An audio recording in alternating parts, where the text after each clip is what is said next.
Summertime and the living is easy. Fish are jumping and the cotton is high. Your dad is rich and your ma is good looking. Isto é uma música maravilhosa de George Gershwin sobre o verão, cantada por uma profissional, é assim.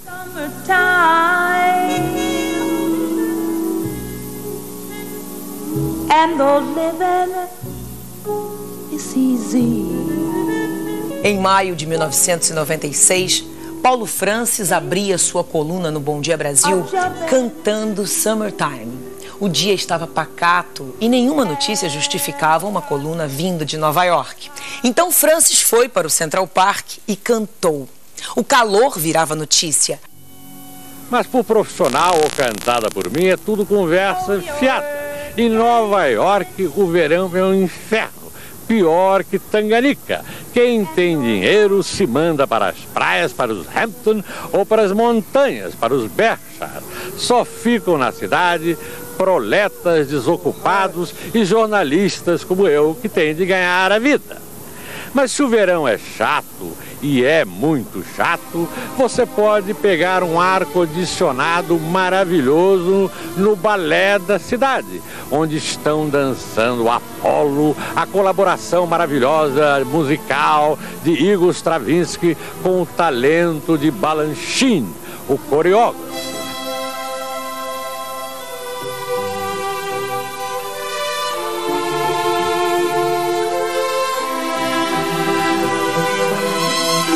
Balé sobre as musas que endeusam Apolo.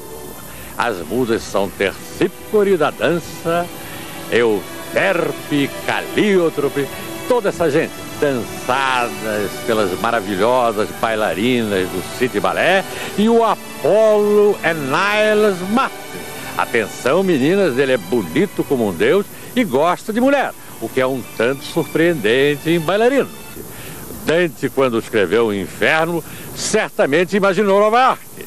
Há 10 anos, o jornalista Paulo Francis teve uma parada cardíaca aos 66 anos. Nossas homenagens hoje, aqui no Arquivo N, são para ele. Meu nome é Francis Paulo Tranan Heilborn. E como é que virou só Paulo Francis? É porque em 51 eu entrei para o Teatro Estudante do Brasil, a Pascoal Carlos Magno. E como eu ia trabalhar em 6 peças, ele achou que esse nome era impronunciável no Brasil. E aí toda razão, né? Com toda razão. E aí pensamos, ele veio com esse nome de Paulo Francis. Na hora eu aceitei porque é um nome fácil para pronunciar, embora caia entre nós, eu acho que parece nome de bailarino de teatro-revista, entende? Mas agora eu já me acostumei, todo mundo se acostumou, e eu não vou mudar de nome a essa altura dos acontecimentos, né? Nós jogávamos biriba juntos. E era muito engraçado porque o Francis era crítico de teatro já. Ele falava muito mal da gente, saía a crítica de manhã e de noite ia jogar biriba com a gente. Todos nós bancávamos muito inglês, todo mundo muito bem calmo, jogando biriba lá, e a gente procurava ganhar do Francis, porque era fora. Sempre houve no Brasil uma tendência ao conformismo, à banda de música, entende? Em torno de celebridades que não podem fazer nada errado, entende? Isso é uma coisa errada, a meu ver. Eu acho que toda cultura precisa de um grande conflito. É preciso haver grandes críticos, pessoas que realmente ataquem autores, ataquem atores, ataquem... Você acha que isso não existe aqui no Brasil? Muito menos do que existia no tempo em que eu fazia crítica de teatro. Aliás, você é um famoso comprador de briga, né? É até hoje, não? É, comprador de briga por isso, porque eu via ver uma peça de teatro, eu não gostava, dizia que a peça era uma porcaria e o autor brigava comigo. O Mambembe foi na estreia do Teatro dos Sete, em 1959. O Francis escreveu uma crônica antecipada dizendo que não entendia como um grupo tão importante como o nosso ia estrear com uma pecinha tão boba, tão superficial, aquela comedinha musical do Arthur de Azevedo. No dia da estreia ele escreveu uma crítica fantástica. Esse espetáculo é ótimo e eu ainda não me refiz da surpresa. Quer dizer, ele era uma pessoa muito dura, muito difícil, mas capaz de admitir um erro. O escritor deve olhar para cima para mostrar que ele olha os outros, a vida, o país. Paulo Francis diz que aos 7 anos de idade tinha a aparência de um cão prestes a dar o bote em alguém. Ele disse que nas fotos dele, criança, ele notava que o lábio superior dele repetia aquele gesto do cão bravio, pronto para atacar as vítimas. Aos 14, ele disse que tinha a aparência de quem já entendia todos os mistérios da vida. Antes dos 20, ele dizia que viveu o choque intelectual da vida dele, que foi a leitura do livro Crime e Castigo. Lá pelas tantas, o personagem principal do livro justifica intelectualmente um duplo assassinato que ele tinha cometido. Paulo Francis dizia que aprendeu ali que era possível racionalizar sobre tudo. O engraçado é que o Paulo Francis só não conseguiu racionalizar sobre a morte. Ele disse que não conseguia entender como é que a consciência, que é construída às custas de tanto esforço intelectual, um dia fosse simplesmente se extinguir, no dia em que ele morresse fisicamente. Você diz que quando era criança parecia um cão hidrófobo. E hoje você se parece com o quê? Que tal um lobo hidrófobo? O único país do mundo que se leva comunismo a sério é o Brasil. E é tudo bafo de boca. O primeiro tiro sai todo mundo correndo. Você é frequentemente criticado porque teria se tornado de revolucionário em conservador. Você aceita essas críticas? Eu acho que passei de criança a adulto. Eu era uma criança, é o que eu falei, confundir desejo com realidade. Eu tinha certos desejos que eram fraternais em relação à minha situação privilegiada e a situação desprivilegiada de outras pessoas, mas eu descobri que a maneira de resolver isso, vendo o mundo aí fora, não é a maneira pregada pelos principais grupos populares aqui no Brasil. Entende? Este foi a grande transformação. Eu vi que os países ricos são países que se abrem para o capital, que fazem iniciativa privada. Como é que você vai empregar os brasileiros sem iniciativa privada? Vai fazer de todos funcionários públicos? As reparações públicas já estão falindo como estão. E esses milhões que estão aí, o que você vai fazer? Você tem que abrir desde botequim a fábrica. E isso só com capital privado. A Rússia está fazendo um exame de consciência. Quer se livrar da memória deste homem, Stalin. Ele era glorificado em vida. Os comunistas do mundo inteiro o chamavam de guia genial das massas. Foi o maior assassino da história, maior do que Hitler. Não é uma questão de fúria, é uma questão de números. Stalin matou mais gente do que Hitler. Agora, sob Gorbachev, há glasnost, que quer dizer abertura em russo. Filmes falam da década de 1930, quando muitos milhões foram assassinados como oponentes do regime.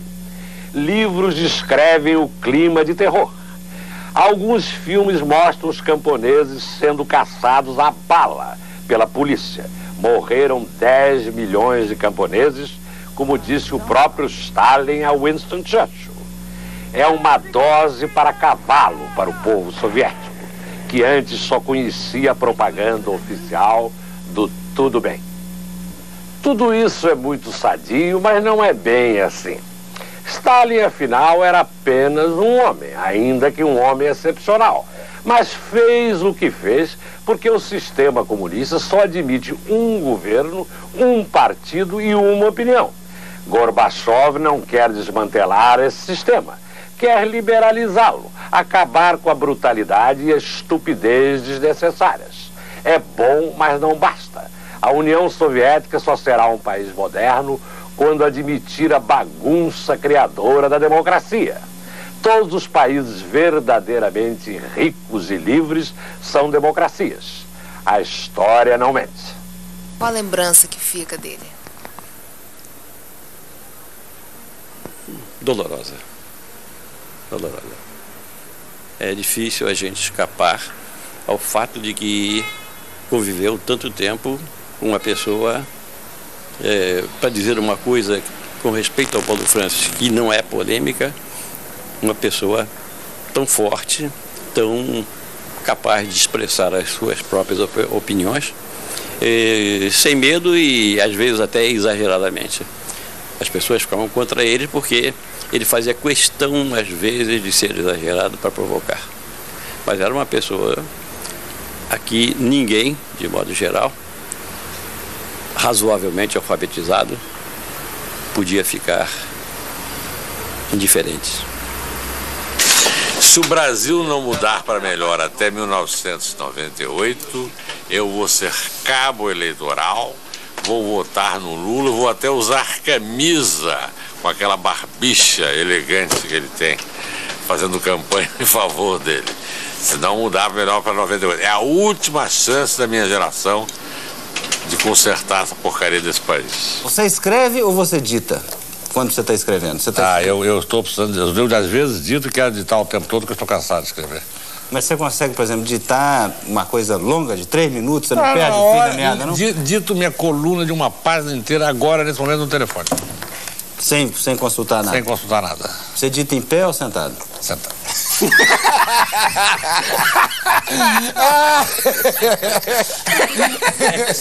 Ele era... A gente tinha... O Franço era muito franco, muito aberto. Agora a ideia de a gente poder viver sem poder falar mal ou falar bem do Franço, né? Porque a gente falava muito mal e falava muito bem dele. Mas era um prazer enorme esse programa de sexta. Quando você consegue combinar essa coisa, que você vai trabalhar e vai trabalhar e vai se divertir, é um negócio fantástico. Isso aí é uma perda terrível.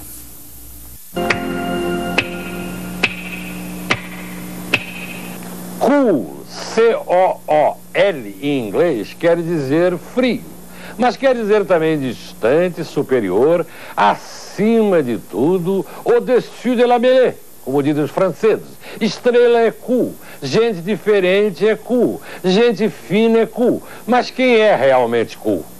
Play it cool. Não há filme vagabundo em que não apareça alguém dizendo que é preciso ser cool. Mas ser cool não é fazer barulho, nem espalhafato, nem exibicionismo. É ser como Clark Gable. Ele era muito cool.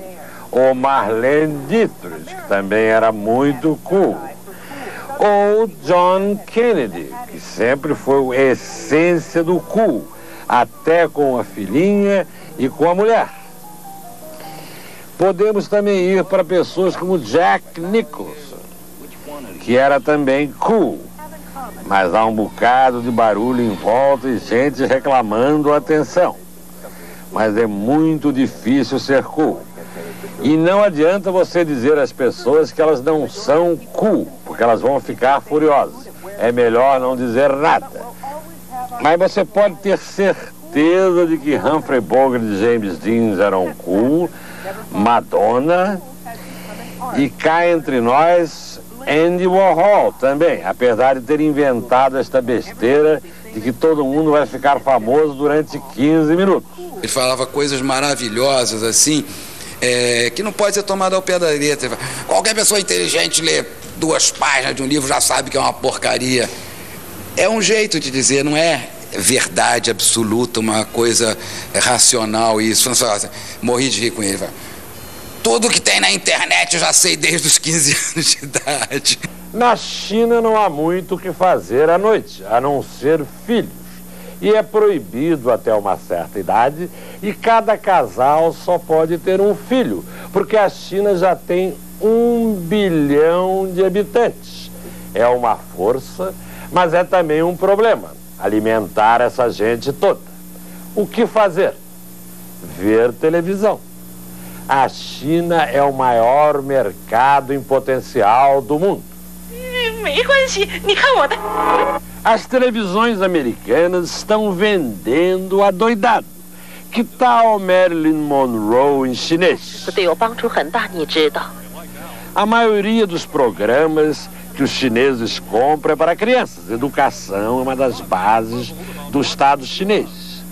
Mas cenas da lascívia e corrupção às vezes passam. Os chineses vão ficar doidinhos com a riqueza ocidental. Mas podem ficar tranquilos. Dinheiro não traz felicidade, como esta cena prova. Faço até matéria de 3 minutos, eu fiz, mas esse é um comentário curto. Ninguém vai entender nada, por isso que o Chico Anísio faz aquela brincadeira, porque só quem entende de economia que entende o que eu estou falando. The London Times revelou que o Duque de Glasgow, herói da Segunda Guerra e hoje decorador de interiores, manteve tempestuoso caso com o Helles Cabo do Terceiro Reich. Parentes do nobre tentam hoje impugnar na justiça a publicação do seu livro de memórias intitulado Como Era Gostoso Meu Alemão. O fato de ser imitado em programas de humor incomoda você? De jeito nenhum. Eu acho que se você é uma figura pública, você assume a posição de figura pública, é o caso do jornalista, de televisão, etc., você tem que estar preparado para tudo, entende? Quer dizer, eu acho sinceramente que não... Aliás, olha aqui, a imitação é a mais expressiva forma de lisonja, entende? Essa que é a verdade. Olha que coisa mais linda, mais cheia de graça. É ela, menina, que vem e que passa no doce balanço a caminho do mar. Todos nós dormimos porque precisamos. Ou pelo menos tentamos, porque se não dormirmos nunca, morremos. Disso podemos ter certeza. É só, porque ninguém sabe exatamente o que é o sono. Sabemos que descansa o corpo, mas a cabeça não. Nossa cabeça começa uma nova vida que pode ou não ter relação com a vida que levamos acordado. Todos nós queremos dormir. Talvez preferíssemos dormir mais discretamente ou em ocasiões mais apropriadas. Mas o sono é tão irresistível quanto fome e sexo.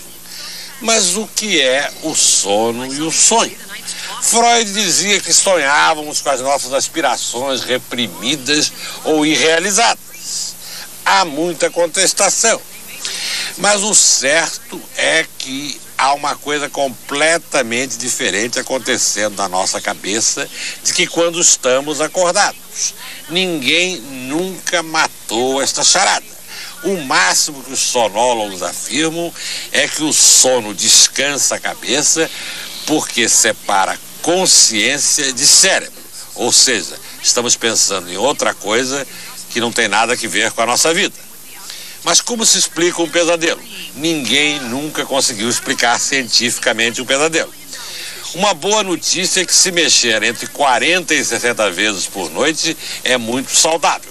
E enquanto se estuda o resto, uma boa noite. Você vai ver, passadas as paixões todas assim, que as pessoas no Brasil têm muito isso, vai se ver quanto de razão que o Francis tinha, quanto de emoção verdadeira que ele tinha e quanta coisa boa ele fez para o Brasil, quanto que ele ensinou para as pessoas, para a minha geração e para várias gerações de jornalistas que viveram amando ou odiando o Paulo Francis, e muitos frequentemente amando e odiando ao mesmo tempo. Há cerca de 400 obras de Henri Matisse em exposição no Museu de Arte Moderna de Nova York. É uma experiência única e que não se repetirá mais. Da pintura, desenhos e escultura de um dos dois maiores artistas do século XX. O outro, naturalmente, é Pablo Picasso, de quem tivemos uma retrospectiva parecida em 1980, no mesmo Museu de Arte Moderna de Nova York. Matisse nasceu em 1869 e morreu em 1954. Experimentou como adulto as duas grandes guerras mundiais e como bebê sentiu o cheiro da pólvora da Comuna de Paris de 1871. Mas sua obra é um paraíso de cores e linhas, de paz, serenidade e sensualismo. Não há um traço ou esboço sequer de violência, conceitual ou realizada.